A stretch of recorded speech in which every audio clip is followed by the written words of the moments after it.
Apreciado doctor Francisco, a mí me llena de orgullo acompañarlo en esta celebración.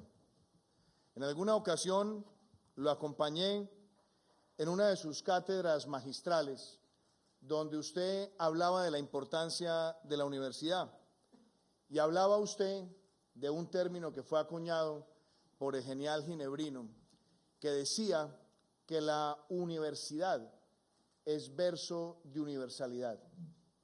Tiene como propósito fundacional, como propósito instrumental, el poder generar el amplio debate de ideas para nutrir en los estudiantes un criterio independiente, una base analítica propia y, lo más importante, una capacidad auténtica para promover la persuasión argumentativa en una sociedad democrática y deliberante.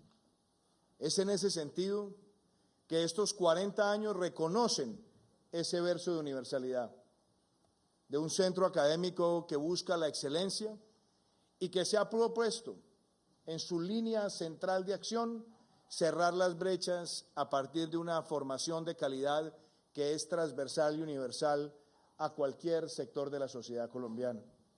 Sus palabras, sus logros, así lo evidencian, y lo evidencian también sus egresados, la multiplicidad de personas que han llegado, se han formado, han encontrado trabajo y han dejado en alto el nombre de la universidad. En nuestro gobierno compartimos de manera clara y diáfana esos propósitos. Entendemos que la educación es el vehículo central para cerrar las brechas en la sociedad. No tenemos duda alguna que es a través de la educación como se consolidan las mayores ganancias en materia de productividad, pero también donde se producen mayores cambios en la actitud de un país hacia las dinámicas de las sociedades contemporáneas. Por esa razón, yo quisiera detenerme unos minutos en explicar por qué, al acompañar los 40 años del ICESI, estamos ratificando la importancia central de la educación en nuestro plan de desarrollo. Colombia no es el único país que tiene como propósito crecer económicamente para convertirse en un país de ingreso alto en las próximas décadas. Pero ese crecimiento necesita ir acompañado de una genuina vocación social. No en vano, nuestro gran emblema constitucional es el de llamar a nuestro país un Estado social de derecho. Y un Estado social de derecho no puede dejar de lado que en el mundo de la cuarta revolución industrial muchos países están conquistando la inteligencia artificial, el Internet de las cosas, las tecnologías de encriptación como el blockchain, y están inclusive aventurándose hacia nuevas formas de robótica. Pero también los países que no están avanzando con la suficiente velocidad se están quedando atrás. Y de hecho el Foro Económico Mundial resalta que en la próxima década serán más de 30 profesiones las que van a desaparecer, y muchos de los jóvenes que hoy están yendo al colegio van a ejercer profesiones que aún no existen formalmente. Esas son las realidades del mundo de hoy, y esas son las realidades por las cuales nosotros le propusimos a Colombia un pacto por la equidad en nuestro plan de desarrollo. Es el plan de desarrollo que más recursos ha destinado hacia la justicia social en la historia de nuestro país. Pero lo hace sin demagogia, lo hace en armonía con la responsabilidad fiscal, lo hace en armonía con el desarrollo empresarial, lo hace en armonía con la defensa irrestricta de la iniciativa privada. Pero debemos plantearnos los grandes interrogantes. Debemos plantearnos dónde están las brechas centrales de nuestra sociedad. Y es por eso que yo he hablado en múltiples ocasiones de los dos carriles de la educación en el mundo de hoy. En el carril número 1 están los niños de las familias de mayores ingresos. Son niños que nacen y en los primeros años de vida tienen todo el alcance, todo el contacto, toda la posibilidad de acceder a todos los micronutrientes necesarios para el fortalecimiento de la corteza prefrontal del cerebro y el fortalecimiento físico, que también es necesario para el aprendizaje. Esos niños del carril número 1 son los que tienen el mayor acceso a la educación preescolar en una sociedad.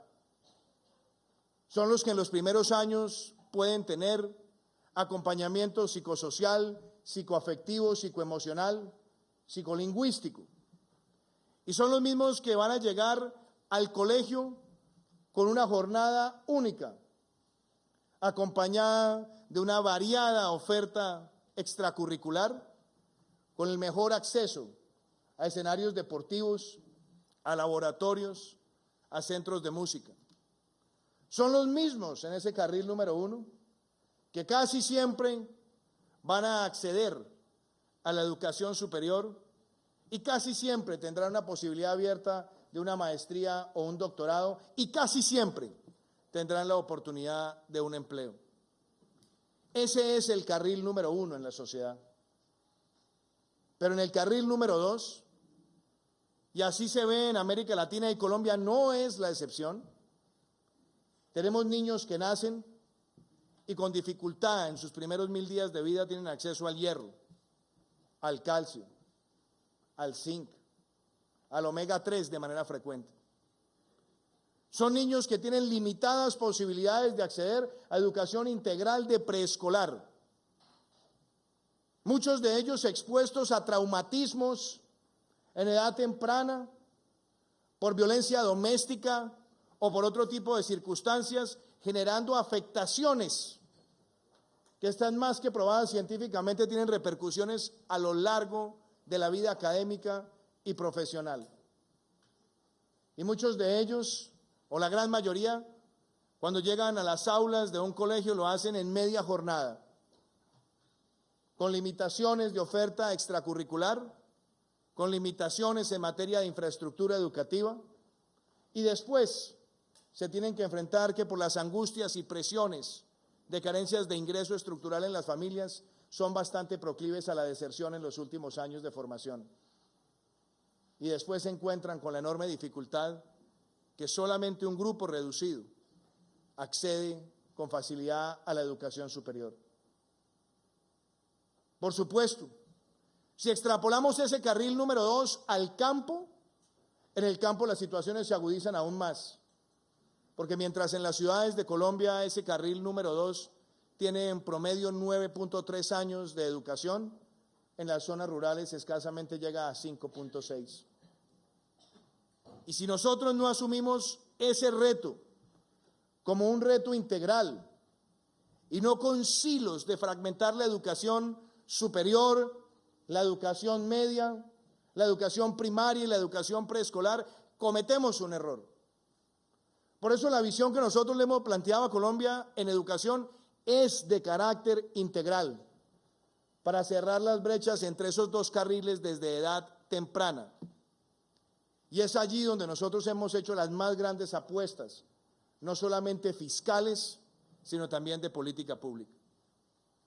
Por eso, en tan solo 14 meses de gobierno, asumimos una tarea, la de aumentar el presupuesto de alimentación escolar más de un 42%, la de fijarnos una meta en el plan de desarrollo de pasar de 5 millones a 7 millones de niños que reciban la alimentación escolar con los debidos micronutrientes durante toda la jornada académica año continuo. Pero además creando en el plan de desarrollo una agencia especializada, no burocrática, pero especializada para garantizar el escrutinio de las minutas alimenticias para que a los niños les lleguen los alimentos que son en el momento que son y no terminen esos recursos perdidos en los bolsillos de contratistas inescrupulosos o que sencillamente juegan con la alimentación de los estudiantes. Esa es una tarea que emprendimos y que está en curso, pero además con un reto adicional: duplicar el número de niños con atención integral para la primera infancia. Por eso la propuesta nuestra fue pasar de 1 millón a 2 millones de niños con atención integral a la primera infancia, uniendo los esfuerzos del sistema educativo y del Instituto Colombiano de Bienestar Familiar, procurando que ese primer relacionamiento con la educación tenga que ver con las mejores habilidades psicoemocionales, psicolingüísticas, psicoafectivas. Y después dar un salto todavía más grande en lo que tiene que ver con la jornada única.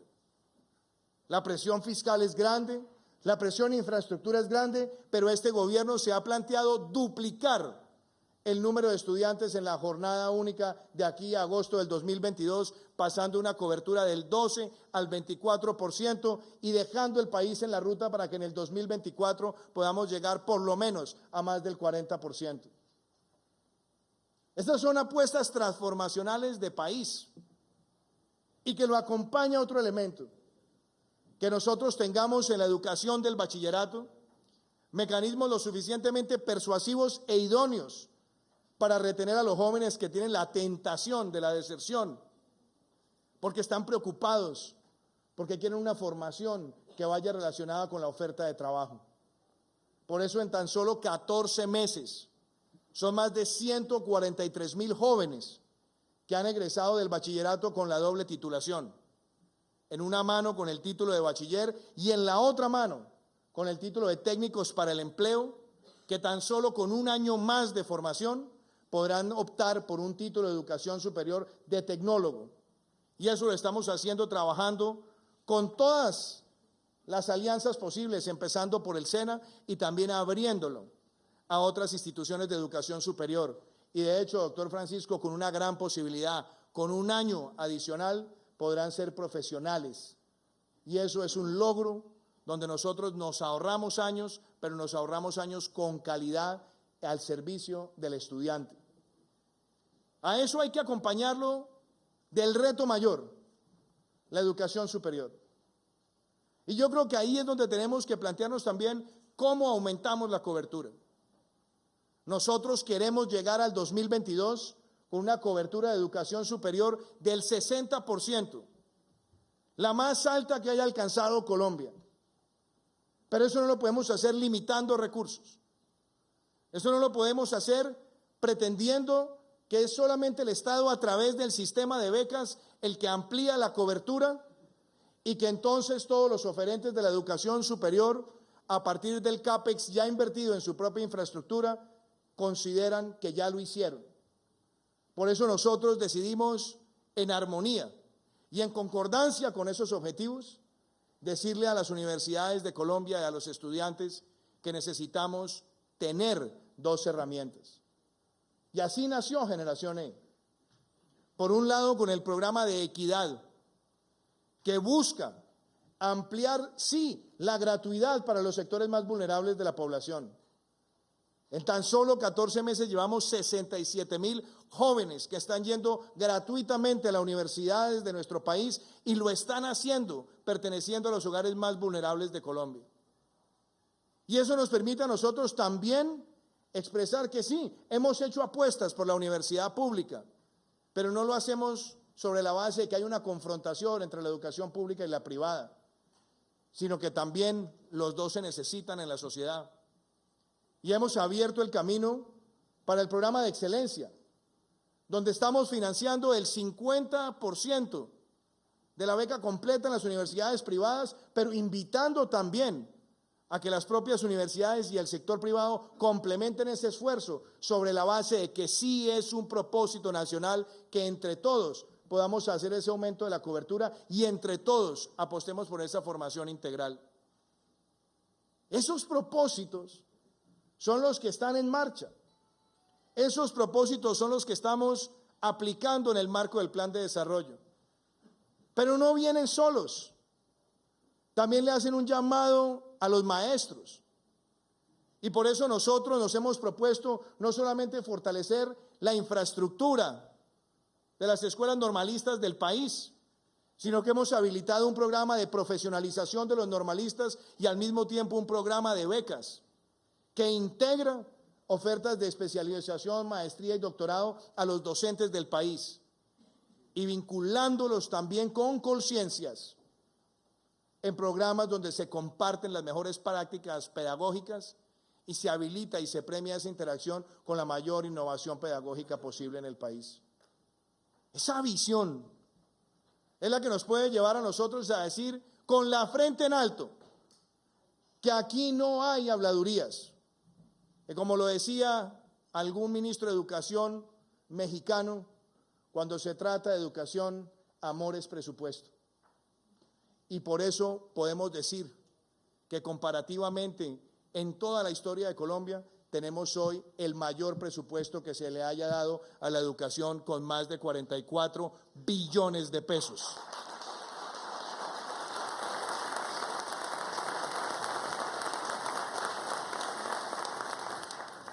Ese esfuerzo, a todas luces exigente, demanda también que entre todos sigamos buscando la construcción del futuro. Demanda además que hagamos grandes apuestas por el tipo de formación.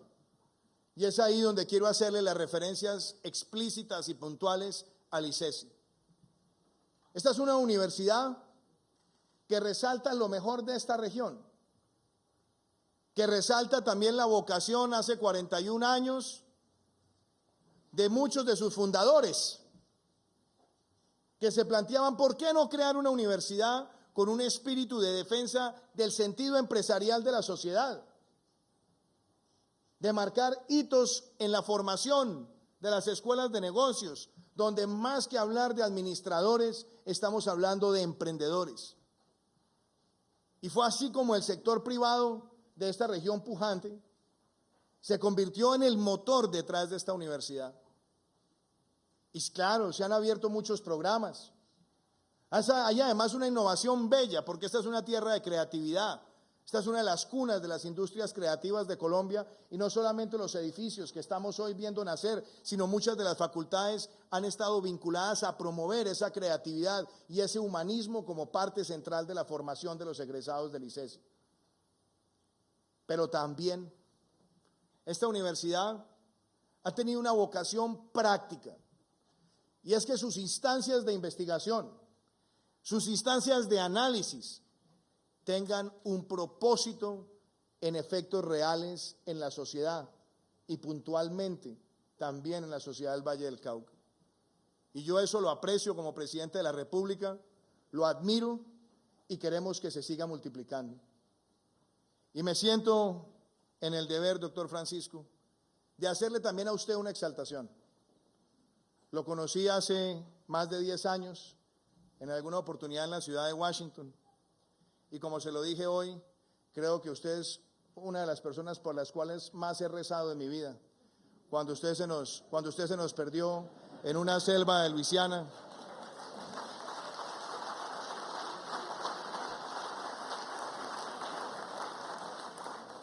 Pedíamos todos por el padre de nuestro amigo, por el amigo, pero pedíamos también por el ICESI. Y lo digo puntualmente porque usted le ha traído un sello único a la universidad. Su formación de gran empresario, de gran ejecutivo corporativo, su visión práctica de la vida, su visión humana y el sentido que usted tiene social de llegar al corazón de los estudiantes, de abrirle las puertas y de convertirse en un genuino mentor de los egresados, a mí me parece que es digno de ser exaltado. Todas las condecoraciones hoy las ha recibido la universidad, pero si usted me permite decírselo, creo que esas condecoraciones también son para usted y por su gestión.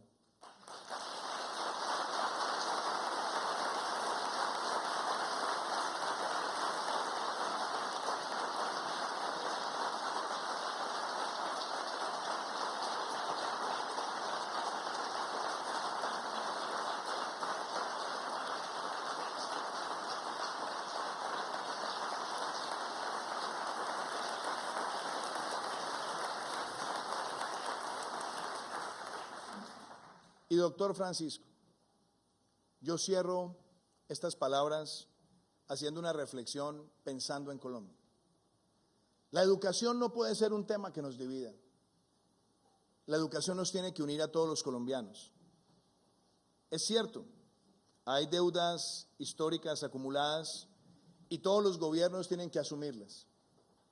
Yo le contaba ayer al secretario general de la OCDE que yo me posesioné el 7 de agosto en una tarde bastante lluviosa y con bastante viento. Y el día 8 de agosto en la mañana, hacia las 7 de la mañana, salí para San Andrés a cumplir además un compromiso que he tenido con el archipiélago histórico e indivisible. Y recuerdo que una señora, hacia las 11 de la mañana, se me acercó y me dijo: presidente, este gobierno no ha hecho nada. Y entonces, ese día me di cuenta que cuando se está en el ejercicio del gobierno, hay preocupaciones, angustias, reclamos que vienen acumulados. Y ciertamente en el país se habían dado por años deudas históricas con la educación. Pero las hemos empezado a saldar. Las hemos saldado con estas medidas, con estos objetivos en el plan de desarrollo, con el presupuesto, con darle los mayores recursos a la base de la educación pública universitaria y también motivando a las universidades privadas a que trabajemos mancomunadamente por los programas de excelencia. Y sin duda, en la medida que vayan egresando los programas de lo que fueron los primeros ciclos de becas, tendremos mayores posibilidades de aumentar no solamente recursos, sino cobertura, tanto en el programa de gratuidad como en el de excelencia. Pero el mensaje es: la educación es algo que nos une. La educación no es ni de izquierda, ni de derecha, ni tiene color partidista. La educación amerita un propósito nacional. Por eso aquí hay que pensar es en más Colombia y menos diatribas, menos pugnacidad. Más Colombia significa más propuestas. Más Colombia significa soluciones y no agresiones. Más Colombia significa que todos, absolutamente todos, no nos preguntemos qué va a hacer el gobierno por la educación, sino qué vamos a hacer el gobierno y todos los demás por la educación. Y sin duda alguna, el ICESI para mí es un gran símbolo, porque hoy están en este recinto muchos de los empresarios más destacados del Valle del Cauca, muchos de los que han generado miles de empleos y de los que han generado grandes transformaciones productivas. Aquí tenemos destacados académicos, pensadores, columnistas, analistas. Tenemos además personas que se han caracterizado por el liderazgo político y gremial y sindical. Y si nos puede unir la educación en un momento como este, nos tiene que unir para los grandes propósitos. Como presidente de la República, para eso estoy, para trabajar con toda la emoción por hacer la gran transformación educativa. Y hacerlo sin vanidades, porque muchos de los que ejercen el poder están pensando es en el reconocimiento de la historia hacia el individuo. A mí lo que me interesa, porque pertenezco a una generación distinta, es que los premios y los reconocimientos deben ser para un colectivo de país a través de políticas de Estado. Todo lo que nosotros estamos haciendo por la educación lo hacemos con ese propósito y lo hacemos además con la admiración de tener socios y aliados en este propósito como el ICESI. Y qué mejor que tener un socio y un aliado con una persona como Francisco Piedradita al frente de esta institución. Muchísimas gracias.